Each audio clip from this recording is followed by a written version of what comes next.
जय श्री कृष्ण भक्तों। आज हम राम भक्त माता शबरी की कथा लेकर आए हैं। बात भगवान राम के जन्म से पहले की है, जब वीर आदिवासी कबीले के मुखिया अज के घर बेटी पैदा हुई थी। उसका एक नाम श्रमणा और दूसरा नाम शबरी रखा गया। शबरी की माँ इंदुमती उसे खूब प्यार करती थी।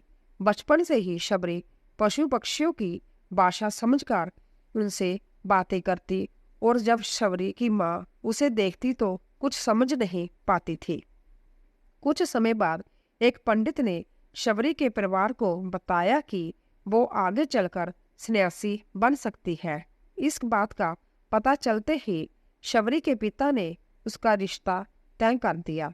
जैसे ही शादी का दिन नजदीक आया, शबरी के घर वालों ने खूब सारी बकरियां और अन्य जानवर गर्भ के पास लाकर बांध दिए। एक दिन शबरी की माँ जब उसके बाल बना रही थी तो उसने माँ से पूछा, इतने सारे जानवर हमारे घर क्यों लाए गए हैं? माँ ने जवाब दिया, बेटी तुम्हारा विवाह होने वाला है, इसीलिए हम लोगों ने इनका इंतजाम बलि के लिए किया है। तुम्हारी शादी के दिन ही बलि प्रथा होगी और फिर इनसे स्वादिष्ट भोजन बनाकर सबको परोसा जाएगा। यह सब सुनकर शबरी दुखी हो गई। काफी देर तक शबरी ने उन जानवरों को आजाद करने के बारे में सोचा। सोचते सोचते शबरी के मन में हुआ कि अगर यह जानवर जहाँ नहीं होंगे तो इनकी बलि रुक सकती है। ऐसा नहीं हुआ तो मेरे घर से कहीं चले जाने पर भी बलि रुक सकती है। जब मैं ही नहीं रहूंगी तब ना विवाह होगा ना ही बलि प्रथा। इससे मासूम जानवर बच जाएंगे। इसी सोच के साथ जानवरों को रखी गई जगह पर शबरी पहुंची। उसने सोचा कि उन्हें खोल देती हूँ, लेकिन वो ऐसा नहीं कर पाई। उसके बाद शबरी जंगल की तरफ भागने लगी। भागते भागते शबरी ऋषि मुख पर्वत पहुंच गई। वहां करीब 10,000 ऋषि रहा करते थे। शबरी को लगा कि वो भी इसी जंगल में किसी तरह ऋषि मुनियों की सेवा करके अपना जीवन जी लेगी। वो चुपचाप उसी जंगल में एक हिस्से में किसी तरह से रहने लगी। शबरी जो रोजाना ऋषि मुनियों की झोंपड़ी के आगे झाड़ू लगाती और हवन के लिए लकड़ियां भी लाकर रख देती। ऋषि मुनियों को समझ नहीं आ रहा था कि जंगल में उनके काम अपने आप कैसे हो रहे हैं। एक दिन शबरी को किसी ऋषि ने देख लिया। उसे देखते ही उसका परिचय पूछा। जैसे ही शबरी ने बताया कि वो वीर आदिवासियों परिवार से संबंध रखती है तो उसे ऋषियों ने खूब डांट लगाई। शबरी को इस बात का बिल्कुल भी पता नहीं था कि उसकी जाति छोटी है और उसे ऋषियों द्वारा जाति की वजह अपमान सहना करना पड़ेगा। इतना सब होने के बाद भी शबरी हर ऋषि मुनि के दरवाजे पहुंचती और उनके आंगन में झाड़ू लगाकर उनसे गुरु दीक्षा देने के लिए कहती। हर कोई शबरी को उसकी जाति की वजह से अपने आश्रम से भगा देता। ऐसा होते होते काफी समय बीत गया। उसके बाद शबरी मतंग ऋषि की कुटिया में पहुंची। वहां पहुंचकर मतंग ऋषि को शबरी ने बताया कि वो उनसे गुरु दीक्षा लेना चाहती है। उन्होंने खुशी खुशी उसे अपने गुरुकुल में रहने दिया और भगवान से जुड़ा ज्ञान देते रहे। शबरी ने भी अपने गुरु मतंग ऋषि की सेवा करने में कोई कसर नहीं छोड़ी। वो गुरुकुल के बारे भी सारे काम करती थी। शबरी से खुश होकर मतंग ऋषि ने उसे बेटी मान लिया था। समय के साथ मतंग ऋषि का शरीर बूढ़ा हो गया। उन्होंने एक दिन शबरी को अपने पास बुलाया और कहा, बेटी मैं अपना देह त्यागना चाह रहा हूँ। बहुत साल हो गए इस शरीर में रहते रहते। शबरी ने दुखी मन से कहा, आपके ही सहारे मैं इस जंगल में रह पाई हूँ। आप ही चले जाएंगे तो मैं जीकर क्या करूँगी? आप अपने संग मुझे भी ले जाइए, मैं भी देह त्याग दूंगी। मतंग ऋषि ने जवाब दिया, बेटी तुम्हें चिंता करने की जरूरत नहीं, राम तुम्हारी चिंता करेंगे और ध्यान भी रखेंगे। शबरी ने राम का नाम सुनने के बाद पूछा, वो कौन है? और उन्हें मैं किस तरह से ढूंढूंगी। मतंग ऋषि ने बताया, राम कोई और नहीं भगवान है। वो तुम्हें सारे अच्छे कर्मों का फल देंगे। तुम्हें उन्हें ढूंढने की कोई जरूरत नहीं। वो एक दिन खुद तुझे खोजते हुए इस कुटिया में आएंगे और तुम्हें उनके हाथों में ही मोक्ष मिलेगा। तब तक तुम इसी आश्रम में रहो। इतना कहते ही मतंग ऋषि ने अपना शरीर त्याग दिया।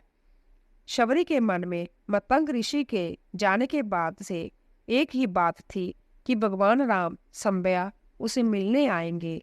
वो रोज भगवान से मिलने के लिए बाग से अच्छे अच्छे फूल लाकर पूरा आश्रम सजाती और भगवान के लिए बेर तोड़कर लाती। भगवान के लिए बेर चुनते हुए जब शबरी उन्हें चख लेती थी ताकि भगवान वो सिर्फ मीठे बेर ही दे सके। रोजाना शबरी इसी तरह भगवान के दर्शन की आस में फूल और बेर इकट्ठा करती रहती थी।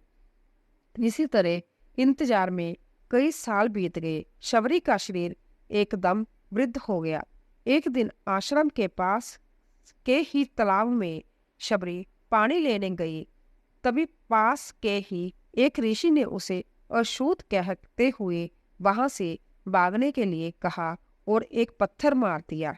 वो पत्थर जब शबरी को लगा तो उसे चोट लगी और खून बहने लगा। बहते हुए खून की एक बूंद उसी तालाब के पानी में गिर गई।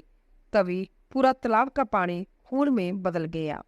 यह सब होता देखकर ऋषि ने शबरी को ही डांटा और कहा कि पापिन, तुम्हारी वजह से पूरा पानी खराब हो गया। रोज ऋषि उस पानी को साफ करने के लिए अपनी कई तरह की विद्याओं का इस्तेमाल करते। कई सारे जतन करने के बाद भी कुछ नहीं हुआ। फिर उन्होंने गंगा जैसी कई पवित्र नदियों का जल भी उस तालाब में डाला। फिर भी तालाब का पानी साफ नहीं हो पाया और वो खून जैसा ही रह गया। कई सालों तक तालाब के पानी को साफ करने की कोशिश के बाद भी कुछ काम नहीं आया तो ऋषि ने थक कर सब कुछ छोड़ दिया। इस घटना के कई सालों के बाद भगवान राम अपनी पत्नी सीता के हरण के बाद उन्हें ढूंढते हुए उसी तालाब के पास पहुंचे। ऋषि मुनियों ने उन्हें पहचान लिया। भगवान को वहां देखकर ऋषियों ने तालाब का पानी साफ करने के लिए भगवान को अपने पैर उसमें डालने के लिए कहा, लेकिन पानी जैसे का तैसा ही था। ऋषि मुनियों ने भगवान से भी कई अन्य जतन करवाए, लेकिन वो पानी जस का तस खून जैसा ही रहा। तब भगवान ने ऋषियों से पानी के रक्त में बदलने की कहानी पूछी। तब ऋषि ने शबरी को पत्थर मारने वाली सारी बात बता दी। उसके बाद कहा कि वो महिला ही अपवित्र है, छोटी जात की है, इसीलिए यह सब कुछ हुआ है। उसी वक्त भगवान राम ने कहा, यह सब आप लोगों ने खराब वचनों से हुआ है। शबरी को इस तरह के शब्द बोलकर आप लोगों ने उसे नहीं बल्कि मेरे दिल को घायल किया है। इसी घायल दिल के रक्त का प्रतीक है यह तालाब का पानी लाल पानी है। आगे राम बोले, कहाँ है वो माई, मैं उनसे मिलना चाहता हूँ। तब तक शबरी उसी तालाब के पास पहुंच जाती है। इस दौरान शबरी के पैर को ठोकर लगती है और कुछ गुड़ उस तालाब में गिर जाती है। तभी सारा पानी साफ हो जाता है। भगवान सबसे कहते हैं कि देखिए, आप लोगों ने क्या कुछ नहीं किया, लेकिन पानी साफ नहीं हो पाया। अभी सिर्फ इनके पैर की थोड़ी सी धूल ने ही तालाब का पानी साफ कर दिया। भगवान राम को शबरी पहचान चुकी थी। उन्होंने प्रणाम करके शबरी ने कहा, भगवान आप मेरे साथ कुटिया में चलिए। भगवान भी खुशी खुशी शबरी के साथ चल पड़े। फूलों ने शबरी ने भगवान राम का स्वागत किया। वो सीधे बेर तोड़ने के लिए भाग गई और चक चक कर उनके लिए बेर लेकर आई। उन्हें बड़े ही प्यार से भगवान राम और उनके भाई लक्ष्मण को बेर दिए। भगवान राम ने भी उतने ही प्यार से उन बेर को खाना शुरू कर दिया। तभी बेर देखकर मुंह बनाते हुए लक्ष्मण ने कहा, भैया ये बेर जूठे हैं, इन्हें आप कैसे खा सकते हैं। भगवान ने जवाब दिया, लक्ष्मण यह जूठे नहीं है बल्कि बहुत मीठे हैं। शबरी माई हम सबके लिए यह बहुत प्यार से तोड़कर लाई है। इतना कहकर भगवान राम प्यार से उन बेर को खाने लगे। भगवान ने जाते हुए शबरी माई से कहा, आप मुझसे जो चाहे वो मांग सकती हो। शबरी ने उन्हें कहा, मतंग ऋषि के कहने पर मैं आज तक सिर्फ आपके दर्शन के लिए ही जी रही थी। अब आप मुझे मोक्ष प्रदान कीजिए। मैं अपना शरीर आपके सामने ही त्यागूंगी। उसी वक्त शबरी ने अपना शरीर त्याग दिया। भगवान राम ने अपने हाथों से उनका अंतिम संस्कार किया और सीता माँ की खोज में आगे बढ़ गए। इसी तरह से ऋषि मतंग की बात सच साबित हुई और शबरी को भगवान राम के दर्शन भी हुए। तभी से भगवान राम को शबरी के राम भी कहा जाने लगा। और श्री रामचंद्र भगवान की जय।